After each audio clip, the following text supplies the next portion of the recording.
एक उम्मीद सुनहरे ख्वाबों की जो आपने देख रखे हैं अपने बच्चों के लिए, सुनहरे कल की सूरत में। उस सुनहरे कल के लिए हम संवारते हैं आपके बच्चों का मुस्तकबिल। यूनिक ग्रुप ऑफ इंस्टीट्यूशन गुज़िश्ता 33 वर्षों से दिखा रहा है रास्तों को मंजिल, उम्मीद को रोशनी, इल्म से अमल की रवायत, बच्चों के रोशन मुस्तकबिल का जामिन।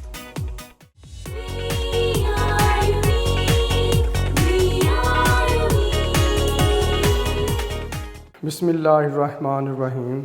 अस्सलामुअलैकुम डियर स्टूडेंट्स, कैसे हैं बेटे आप लोग? उम्मीद है आप खैरियत से होंगे।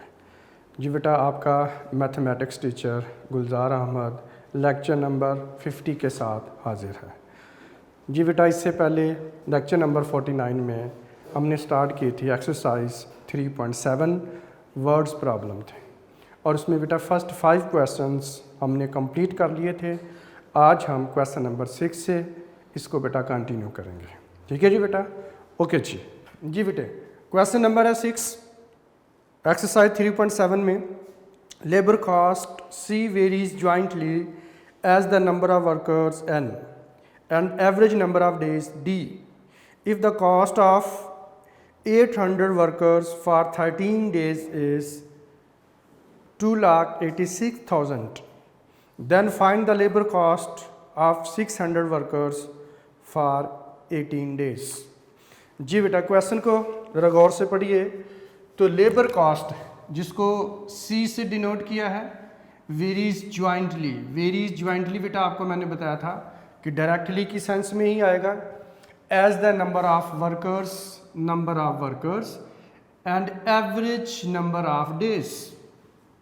तो हम लिखेंगे लेबर कॉस्ट C है और ये डायरेक्टली वेरीज एज N और D। N क्या है?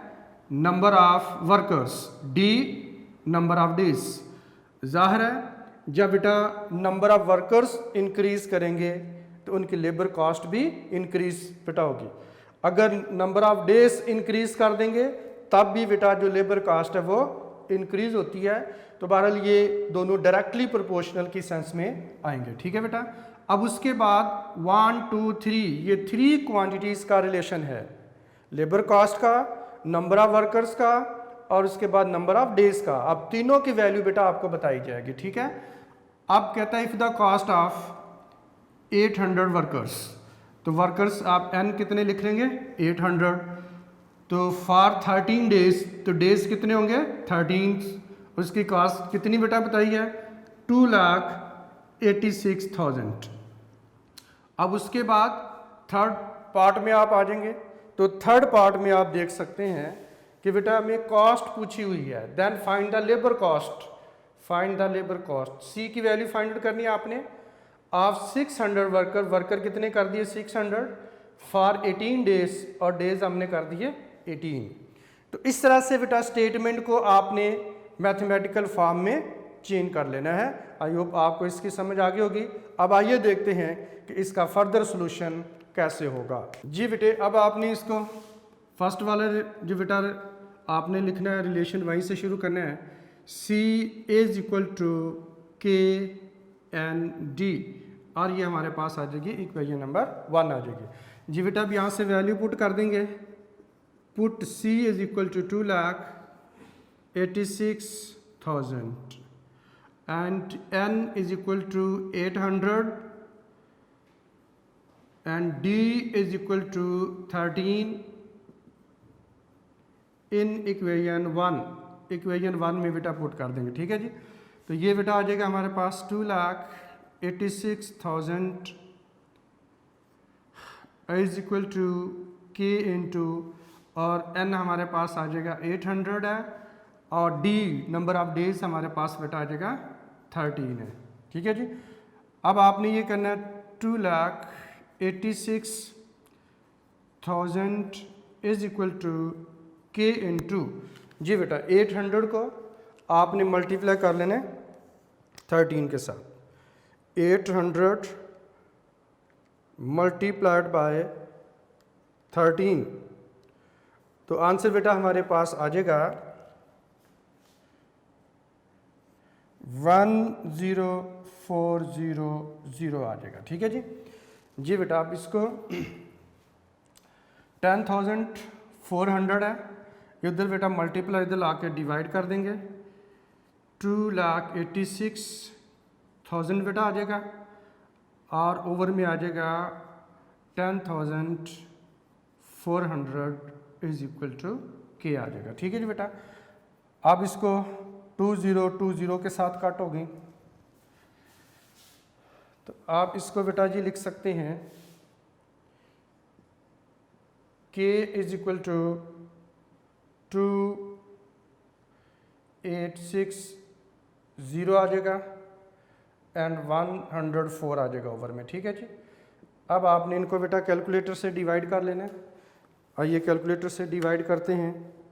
2860 डिवाइडेड बाय 104। जी बेटा ये हमारे पास आ जाएगा 27.5। ये बेटा के की वैल्यू आ जाएगी। ठीक है। तो ये के की वैल्यू आप पुट कर देंगे इक्वेशन नंबर 1 में। अब आप लिखेंगे put K is equal to 27.5 in equation 1। Equation 1 बेटा हमारे पास है c is equal to K N D था, तो c इज इक्वल टू 27.5 और साथ आ जाएगा एन डी, और ये इक्वेशन नंबर हो जाएगी 2। जी बेटा अब उसके बाद आपने थर्ड पार्ट में आ जाना है, और जो जिसमें एक वेरिएबल की वैल्यू आपसे पूछी गई है, 2 की बताई गई है। Find the value of C, labour cost निकालनी थी हमने, और इसमें आप लिख सकते हैं to find C put n is equal to 600 and d is equal to 18। तो ये बेटा आ जाएगा c इज इक्वल टू 27.5 और n की जगह बेटा आ जाएगा 600 आ जाएगा हमारे पास, और d बेटा हमारे पास आ जाएगा 18। अब आप कैलकुलेटर लेकर इन सारों को आपस में मल्टीप्लाई कर लें, तो ये बेटा आपके पास आंसर आ जाएगा। ठीक है जी। तो ये 27.5 आ जाएगा मल्टीप्लाइड बाय 600 आ जाएगा,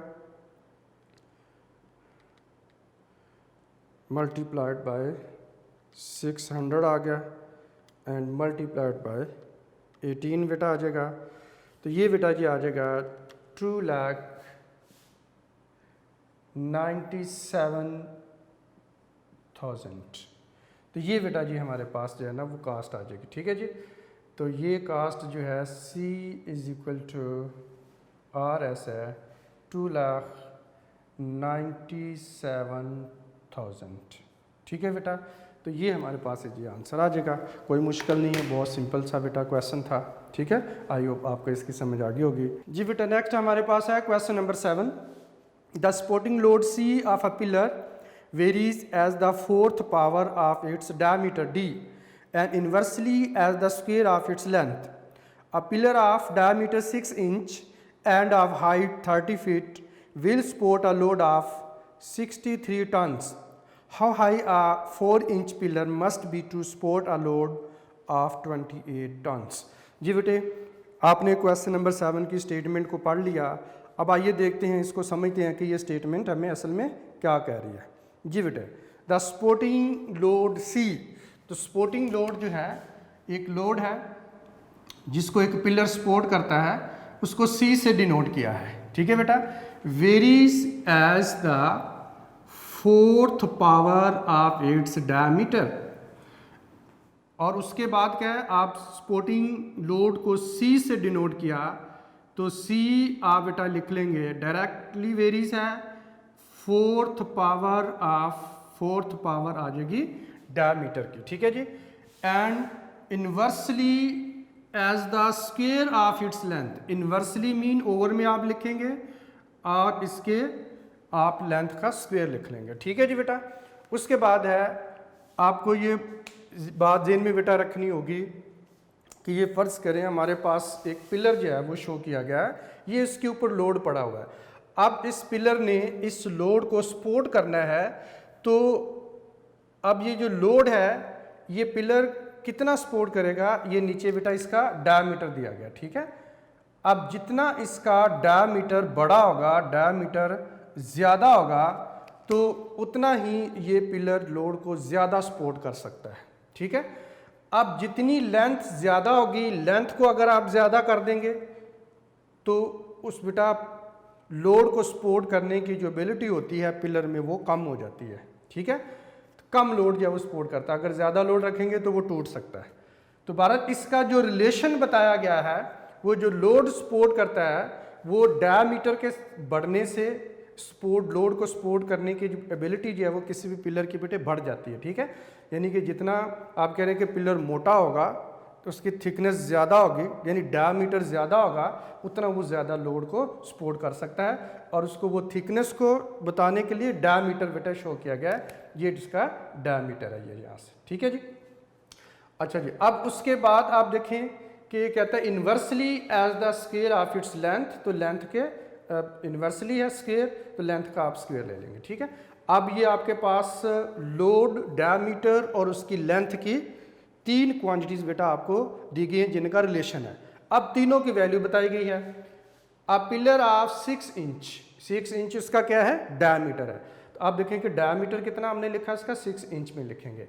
एंड अब लिखा हुआ है डायमीटर 6 इंच, तो d is equal to 6 inch लिख लेंगे। एंड ऑफ हाइट 30 फीट, यानी उसकी लेंथ, उसकी लेंथ। अगर पिलर इस डायरेक्शन में होगा तो उसकी लेंथ होगी, जब आप उसको पिलर को वर्टिकल पोजीशन में ले आएंगे तो वही लेंथ उसकी क्या होगी, हाइट बन जाएगी, ठीक है।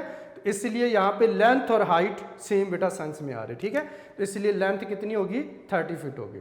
और लोड कितना सपोर्ट कर रहा है जी, उस वक्त लोड सपोर्ट कर रहा है 63 टन्स, तो 63 लिख लेंगे। उसके बाद कहता है how high, how high, high कितना होगा, उसकी हाइट कितनी होगी, यानी आपने उसकी लेंथ को एक्चुअली फाइंड आउट करना है, ठीक है जी। 4 इंच पिलर, और इंच किसका यूनिट था, डायमीटर का, इसलिए d के साथ आगे आप लिख लेंगे 4 इंच आप लिख लेंगे, ठीक है बेटा। उसके बाद है must be to support a load of 28 ton, तो 28 टन को सपोर्ट करना है, तो c की वैल्यू कितनी आ जाएगी, 28 हो जाएगी। तो इस तरह से आपने सबसे पहले बेटा रिलेशन आइडेंटिफाई करना है। उसके बाद ये तीनों क्वांटिटीज़ की आपने वैल्यू लिख लेनी है गिवन है बेटा स्टेटमेंट के अंदर।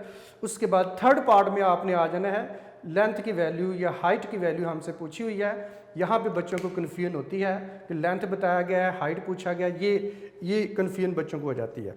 कोई भी बेटा पिलर है, आप देखें कि उसको जब आप ये फ़र्ज़ करें कि ये मेरे पास डस्टर है, अगर आप इस तरह से इसको रखेंगे तो ये इसकी क्या होगी, लेंथ बेटा होगी, ठीक है ना। अगर आप इसको वर्टिकल पोजीशन में ले आएँ, अब वही जो लेंथ इसकी क्या बन गई है, हाइट बन गई है। तो इसलिए लेंथ और हाइट में कंफ्यूज नहीं आपने, जो लेंथ और हाइट जो है वो यहाँ पे एक ही चीज़ बेटा डिस्कस हो रही है, ठीक है जी। तो आइए आप देखते हैं इसका फर्दर सोल्यूशन कैसे होगा जी बेटा। अब इसको सबसे पहले इक्वेशन में चेंज कर लें, c is equal to K D raise to power 4 over L square है, इक्वेशन नंबर 1 होगी। अब इसमें पुट करेंगे t इज इक्वल टू 6 है और l इज इक्वल टू 30 है, और उसके बाद c इज इक्वल टू 63 है इन इक्वेशन 1 जी बेटा। ये आ जाएगा 63 है, k है और d यहाँ पे 6 है, 6 की पावर बेटा 4 है, और लेंथ इसकी 30 है और 30 का स्क्वायर आ जाएगा, ठीक है। तो 30 का स्क्वायर ले लें, 63 is equal to K into g 6 की पावर 4, ये बेटा 6 raise to power 4 find out करें पहले। 6 रेज टू पावर 4 लिया तो 1296 बेटा आ जाएगा। ओवर में 30 का स्क्वायर लेंगे तो ये बेटा जी 900 आ जाएगा हमारे पास, ठीक है जी। अब आपने ये बेटा करना है 900 इधर डिवाइड हो रहा है, इधर ला के मल्टीप्लाई कर देंगे। ये बेटा जब मल्टीप्लाई किया तो ये हमारे पास बेटा जी आ जाएगा 63 इंटू 900 और ओवर में बेटा आ जाएगा 1296 इज इक्वल टू के आ जाएगा, ठीक है बेटा। अब आपने 63 को मल्टीप्लाई बेटा कर देना है 900 के साथ, तो ये बेटा जी आ जाएगा 56,700 बेटा आ जाएगा। ओवर में 1296 आ जाएगा इज इक्वल टू के आ जाएगा। अब इसको आपने बेटे डिवाइड कर देना है 56,700 को और 12,096 से आपने डिवाइड कर देना जी बेटा, ठीक है। और ये आ रहा है 175 ओवर के आ रहा है। अब ओवर 4 इज इक्वल टू के है, इसकी आप बेटा वैल्यू अगर पॉइंट में निकालें तो ये के इज इक्वल टू 43.75 बेटा आ रहा है, ठीक है जी। तो ये आप ये वाली वैल्यू भी पुट कर सकते हैं, ये भी पुट कर सकते हैं, ये आपकी मर्जी है बेटा, ठीक है जी। आइए अब इसको करते हैं, put K is equal to 43.75 in equation 1, equation 1 में बेटा पुट कर देंगे, ठीक है। तो ये आ जाएगा सी इज इक्वल टू 43.75 बेटा आ जाएगा into D raise to power 4 और ओवर में एल स्क्वायर आ जाएगा और ये इक्वेशन नंबर 2 आ जाएगी। अब आ जाए लास्ट पार्ट में, इसमें आप लिखेंगे to find L, put D is equal to 4, C is equal to 28 in equation 2। जी बेटा ये आ जाएगा सी इज इक्वल टू, जी सी की वैल्यू बेटा दी हुई है 28 पुट कर देंगे और 43.75 आ जाएगा इंटू डी बेटा 4 है और 4 की पावर 4 आ जाएगा और ओवर में एल स्क्वायर बेटा आ जाएगा, ठीक है जी।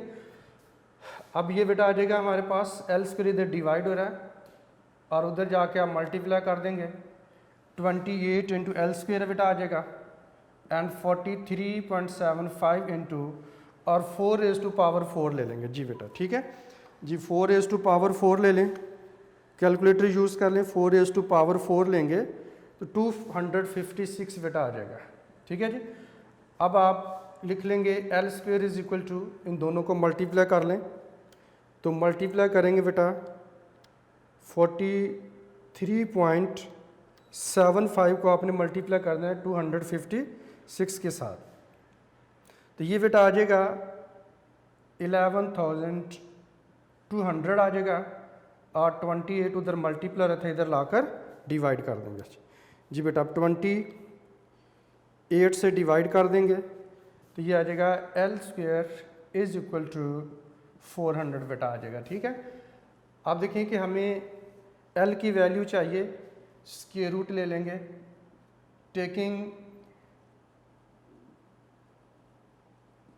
Square root of both sides, तो बोथ साइड्स बेटा आप स्क्वायर रूट ले लेंगे तो L square is equal to 400 है, स्क्वायर रूट लेंगे बेटा और ये काट हो जाएगा, L is equal to plus minus आ जाएगा 20।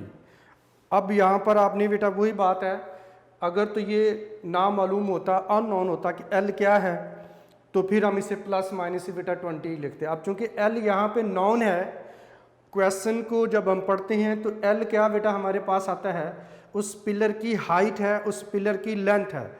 और पहले भी आपको बेटा डिस्कस हो चुका कि लेंथ नेगेटिव नहीं होती, लेंथ क्या होती है, ऑलवेज पॉजिटिव क्वांटिटी होती है। तो आप लिखेंगे S L is a length of pillar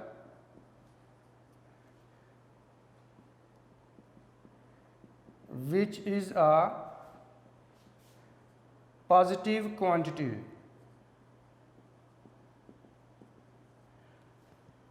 so L is equal to बेटा आ जाएगा 20। अब चूंकि L यहाँ पे लेंथ है पिलर की बेटा, उसकी हाइट है। अब अकॉर्डिंग टू द क्वेश्चन आपने देखना है कि हाइट के लिए या लेंथ के लिए कौन सा यूनिट यूज हुआ है, फिट, इसलिए आप यहाँ पे लिख देंगे 20 फीट, ठीक है बेटा। इस तरह से 3.7 एक्सरसाइज का क्वेश्चन नंबर 7 कंप्लीट हुआ। जी बेटे एक्सरसाइज 3.7 में क्वेश्चन नंबर है 8। The time T required for an elevator to lift a weight varies jointly as the weight W and the lifting depth D varies inversely as the power P of the motor. If 25 seconds are required for a 4 HP, 4 HP mean horsepower, 4 horsepower motor to lift a 500 pound, LB mean pound, pound का बेटा ये symbol use किया गया, ठीक है, through 40 feet. What power is required to lift 800 pound through 120 feet in 40 second. जी बेटा अब आइए देखते हैं इस क्वेश्चन में जो बेटा बताया गया था टाइम टी, सबसे पहले टाइम टी को अंडरलाइन कीजिए। Required for an elevator, elevator mean एक मशीन है जो वेट को लिफ्ट करती है। जैसे आपने बेटा डिफरेंट प्लेसेस पे देखा होगा कि लिफ्ट लगे होते हैं, ठीक है, एलिवेटर लगे होते हैं तो वो वेट को ऊपर लेकर जाते हैं। तो यहाँ पर ये ज़ाहिर है उसको रन करने के लिए इलेक्ट्रिक मोटर बेटे यूज़ होती है, ठीक है, डिफरेंट पावर्स की इलेक्ट्रिक मोटर यूज़ हो रही होती हैं, ठीक है। तो ये बताया गया कि उस एलिवेटर में लिफ्ट आ वेट, जो वो वेट लिफ्ट करती है, वेरीज ज्वाइंटली, एस ज्वाइंटली किसके साथ है, weight W and lifting depth D। W जो वो वेट लेकर जा रही है, ऊपर उठा रही है, और वो जितनी हाइट पे उसको लेकर जा रही है। फॉर एग्जांपल जो है वो आप बेटा ऊपर आप किसी स्टोरी पे खड़े हैं, 3rd फ्लोर पे हैं, या आप 3rd फ्लोर पे आप फ़र्ज़ कर लें कि खड़े हुए हैं, या 3rd फ्लोर पे आपने किसी वेट को लेकर जाना है। जब नीचे से आप उसको देखेंगे तो वो आपको लगेगा आप 3rd फ्लोर की हाइट पे लेकर जा रहे हैं।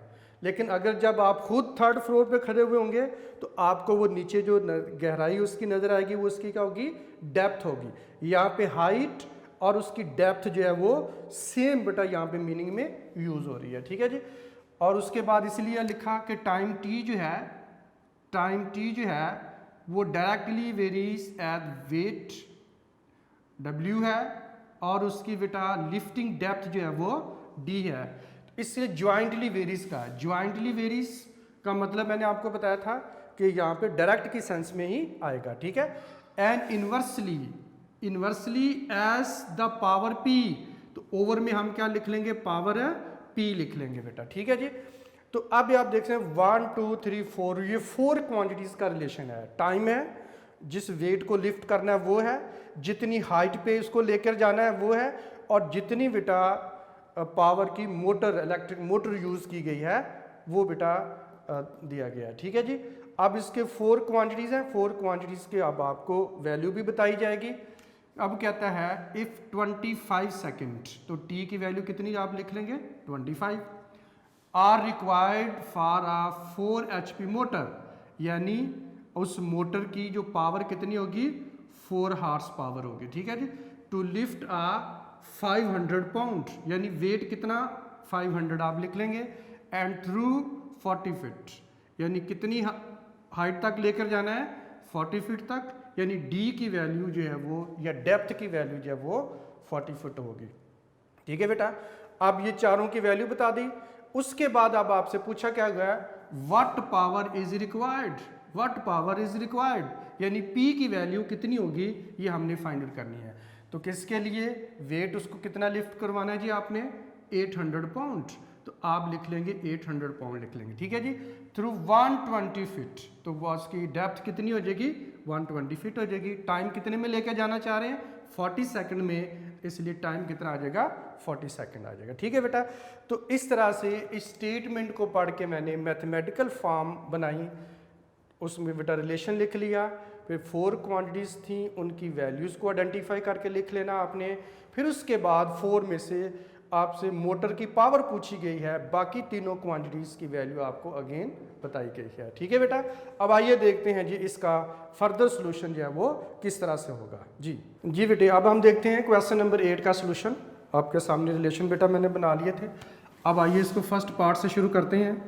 T इज इक्वल टू बेटा आ जाएगा K, WD आ जाएगा, और ओवर में आ जाएगा P, और ये आ जाएगी इक्वेशन नंबर 1।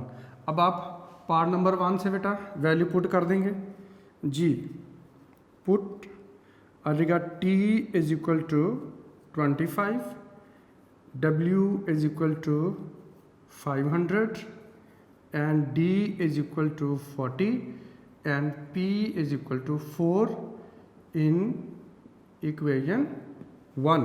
इक्वेशन 1 में इधर पुट कर देंगे, ठीक है बेटा।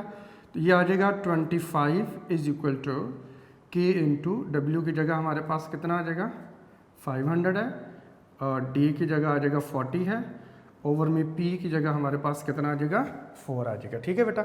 अब ये 4 इधर डिवाइड हो रहा है, इधर ला के मल्टीप्लाई कर लें तो ये हमारे पास आ जाएगा 25 into 4 is equal to K into g बेटा। अब आपने 500 को 40 से मल्टीप्लाई कर लीजिए तो ये बेटा हमारे पास कितना आ जाएगा, ये हमारे पास आ जाएगा 20,000 आ गया, ठीक है बेटा। तो अब ये 20,000 है, उधर मल्टीप्लाई हो रहा है, इधर लाकर आप इसे डिवाइड कर देंगे, ठीक है बेटा जी। तो इसको बेटा हम यूँ कर लेंगे, 5 को आप 4 से 25 को 4 से मल्टीप्लाई कीजिए 100 आ जाएगा, और इधर से 20,000 जब आप इसको डिवाइड करेंगे तो इज इक्वल टू K आ जाएगा, ठीक है बेटा जी। अब आप ये 20 के साथ कट कर लें तो हमारे पास आ जाएगा K इज इक्वल टू 1/200 बेटा जी आ जाएगा, ठीक है जी। तो अब आपने ये वैल्यू पुट कर देनी है, put K is equal to 1/200 in equation 1। तो इस इक्वेशन 1 में बेटा पुट करेंगे तो आ जाएगा T इज इक्वल टू 1/200 बेटा आ जाएगा, और ऊपर हमारे पास WD आ जाएगा, और ओवर में हमारे पास P आ जाएगा, और ये इक्वेशन नंबर 2 होगी जी बेटा। अब हमने क्या करना है, लास्ट वाले पार्ट में आ जाएंगे। तो लास्ट वाले पार्ट में बेटा जी आपने P की वैल्यू फाइंड आउट करनी है, तो हम लिखेंगे to find P, put T is equal to 40, W is equal to 800 and D is equal to 120, और पुट कहाँ पे करना है जी, इन इक्वेशन 2। तो इसे इक्वेशन नंबर 2 में पुट कर लेंगे जी, ठीक है बेटे जी। अब आ जाए T की जगह पे आ जाएगा 40, और 1/200 एज इट इज़ ही रहेगा, और W की जगह पे आप बेटा पुट कर लें 800 पुट कर लें, और D की जगह पे 120 बेटा आ जाएगा, और ओवर में P आ जाएगा। P की बेटे वैल्यू हमने फाइंड आउट करनी है, ठीक है जी बेटा। अब ये इधर हमारे पास बेटा हो रहा है डिवाइड, उधर जाके आप इससे मल्टीप्लाई कर सकते हैं, या आप अगर आप चाहें तो इधर भी कुछ बेटा इसे सिंपलीफाई किया जा सकता है। मसलन ये 20 से कट कर लें, 2 को 2 से डिवाइड किया 1 आ जाएगा, 8 को किया तो 4 आ जाएगा, यानी 400 आपने बेटा जो 800 है इसको 200 से डिवाइड कर देंगे तो कितना आ जाएगा 4 आ जाएगा हमारे पास, ठीक है। तो ये P इधर डिवाइड हो रहा है, उधर जाके मल्टीप्लाई कर लें तो इस तरह से ये 40P आ जाएगा हमारे पास, और 4 इंटू 120 बेटा जी आ जाएगा, ठीक है। अब आप इनको मल्टीप्लाई कीजिए तो ये हमारे पास बेटा जी आ जाएगा 40P इज इक्वल टू जी, इसको मल्टीप्लाई कर लें 400 बेटा 80 आ जाएगा, और P की वैल्यू हमने फाइंड आउट करनी है 480 ओवर 40 मल्टीप्लाई हो रहा था उधर, इधर ला के आप इसे डिवाइड कर देंगे, ये 0 से बेटा कट हो जाएगा। अब आपके पास आ जाएगा 48 ओवर 4 है, 48 को आपने 4 से डिवाइड कर देना है तो ये हमारे पास आ जाएगा 12 आ जाएगा, ठीक है बेटा। तो अब जो 12 है, अब ये क्या P क्या था, ये मोटर की पावर थी। तो इलेक्ट्रिक मोटर की पावर जो है वो हार्स पावर में होती है, इसलिए आप लिख देंगे 12 HP। तो ये 12 हार्स पावर बेटा इसका जो है वो आंसर होगा, ठीक है बेटा। तो इस तरह से एक्सरसाइज 3.7 का क्वेश्चन नंबर 8 कंप्लीट हुआ जी बेटा। क्वेश्चन नंबर है 9, the kinetic energy Ke of a body varies jointly as the mass m of the body and square of its velocity if the kinetic energy is 4320 foot per pound when the mass is 45 pound and the velocity is 24 foot per second. Determine the kinetic energy of a 3000 pound automobile travelling 44 foot per second. तो ये बेटा velocity दी हुई है, तो इसमें आइए इसको समझते हैं। The kinetic energy, kinetic energy के ये है एक क्वांटिटी बेटा of a body varies jointly आपको बताया मैंने, यानी डायरेक्टली, ठीक है। किसके साथ है? एक मैस m है और दूसरा क्या है? स्क्वायर ऑफ इट्स वेलोसिटी, और इसकी वेलोसिटी का स्क्वायर है। तो इसलिए हम लिखेंगे kinetic energy is directly varies as mv²। तो प्रोडक्ट है बेटा मैस का और वेलोसिटी के स्क्वायर का, उसके साथ ज्वाइंटली है, तो ज्वाइंटली मीन दोनों डायरेक्टली होंगे, ठीक है। अब आप देख सकते हैं 1 2 3 क्वांटिटी का बेटा रिलेशन दिया गया है। अब आगे तीनों क्वांटिटी की आपको वैल्यू भी बताई जाएंगी। तो कहता है इफ़ द काइनेटिक एनर्जी बताइए, इफ़ द काइनेटिक एनर्जी कितनी बताई हुई है? 4320 फुट पर पाउंड, ये लिख लेंगे। उसके बाद उसका मैस बेटा दिया हुआ है, ये 45 पाउंड है, ये लिख लेंगे। एंड वेलोसिटी दी है 24 फीट पर सेकेंड, तो ये 24 फीट पर सेकेंड आपने लिख लिया। अब थर्ड पार्ट में आप आ जाएंगे। काइनेटिक एनर्जी की बेटा वैल्यू हमसे पूछी गई है और उसके लिए आपको मैस 3000 पाउंड बेटा कर दिया है और वेलोसिटी जो है 44 फीट पर सेकंड कर दी है, ठीक है। तो आई होप आपको बेटा स्टेटमेंट को पढ़ के रिलेशन बनाने की समझ आ चुकी होगी। अब हम बेटा देखते हैं, आइए इसका सोल्यूशन किस तरह से किया जाएगा। जी बेटा क्वेश्चन नंबर 9 था। अब आइए इसको बेटा हम देखते हैं। ये आ जाएगा kinetic energy is equal to kmv² आ जाएगा, ठीक है बेटा। ये इक्वेशन नंबर 1 आ जाएगी। अब आपने पुट करना है, पुट काइनेटिक एनर्जी के ई की वैल्यू 4320 और मैस 45 है और वी बेटा 24 है इन इक्वेशन 1। तो ये बेटा आ जाएगा 4320 is equal to K into 45 into 24 का स्क्वायर आ जाएगा, ठीक है बेटा जी। ये आपने 4320 एज इट इज़ लिख लें और के इंटू 45 को भी एज इट इज़ लिख लें और 20 बेटा 4 का स्क्वायर लिखना हमने, ठीक है जी। अब 24 का स्क्वायर बेटा फाइंड आउट कीजिए। तो 24 का स्क्वायर हमारे पास आ जाएगा 576 जी बेटे, 576 आ जाएगा, ठीक है बेटा। अब हमने ये करना है 4320 is equal to K into, अब इनको बेटा मल्टीप्लाई कर लेंगे। 45 को आपने मल्टीप्लाई करना है 576 के साथ जी बेटा। आपने 45 को मल्टीप्लाई किया 576 के साथ, तो ये बेटा आ जाएगा 25,920 बेटा आ जाएगा, ठीक है। अब ये बेटा मल्टीप्लाई इधर ला के डिवाइड कर देंगे 4320 और बेटा आ जाएगा 25920 और इज इक्वल टू के आ जाएगा जी बेटा। अब आपने इसको डिवाइड करना है, आ जाएगा 4320 डिवाइडेड बाय 25920 जी बेटा आ जाएगा हमारे पास 1/6 बेटा आ जाता है, ठीक है। तो ये आ जाएगा k इज इक्वल टू, जब आप इसको लिखेंगे 4320 को आपने बेटा डिवाइड कर देना है 25,920 के साथ, ये बेटा जी 1/6 आ जाता है, ठीक है। तो ये 1/6 वैल्यू आपने पुट कर देनी है इक्वेशन नंबर 1 में। तो आइए इक्वेशन नंबर 1 में बेटा पुट करते हैं। आ जाएगा put k is equal to 1/6 in equation 1। तो ये बेटा आ जाएगा kinetic energy is equal to 1/6 mv², और ये हमारे पास आ जाएगी इक्वेशन नंबर 2 आ जाएगी जी बेटा। अब लास्ट पार्ट में आ जाएंगे। to find kinetic energy,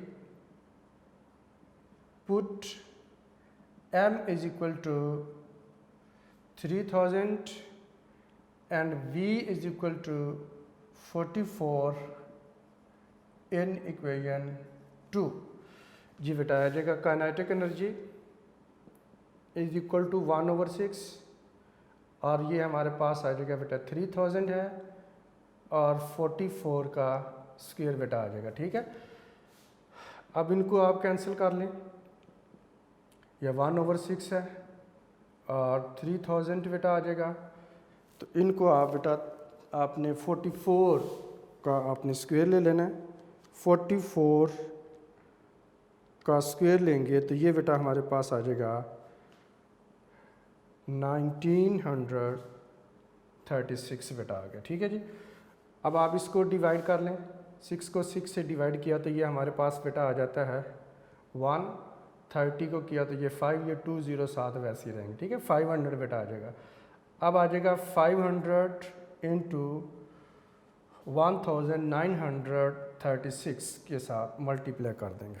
ठीक है बेटा, अब इसको मल्टीप्लाई किया 500 के साथ तो ये बेटा मेरे पास आंसर आ जाएगा 968000। तो ये हमारे पास 9,68,000 बेटा जी बन जाता है। ठीक है, अब आप देखें कि ये हमारे पास किसकी वैल्यू आ रही थी, काइनेटिक एनर्जी की, और काइनेटिक एनर्जी की आपकी बेटा वैल्यू थी, तो काइनेटिक एनर्जी का यूनिट क्या आपको दिया गया था, फुट पर पाउंड, तो यहाँ पे आप लिख देंगे फुट पर पाउंड। ठीक है बेटा, तो इस तरह से एक्सरसाइज 3.7 का बेटे क्वेश्चन नंबर 9 जो कि लास्ट क्वेश्चन था कंप्लीट होता है। आपने देखा बेटा कोई मुश्किल नहीं है, सिर्फ वर्ड प्रॉब्लम्स को आपने चेंज करना होता है मैथमेटिकल फॉर्म में, मैथमेटिकल एक्सप्रेशन में बेटा लेकर आना है। उसके बाद आपने बेटा इसका सॉल्यूशन फाइंड आउट कर देना है, के की वैल्यू फाइंड आउट करनी है, के की वैल्यू आपने फाइंड आउट करके इक्वेशन नंबर 1 में पुट करनी होती है, जिससे इक्वेशन नंबर 2 बन जाती है, फिर आप थर्ड पार्ट में आ जाते हैं। ठीक है, तो ये डायरेक्ट वेरिएशन के क्वेश्चन, इन्वर्स वेरिएशन के क्वेश्चन, जॉइंट वेरिएशन के क्वेश्चन हम पहले ही कर चुके थे, लेकिन आज जो हमने किए हैं वो वर्ड्स प्रॉब्लम थे और वो कुछ थोड़ा डेली लाइफ से भी रिलेट करते थे।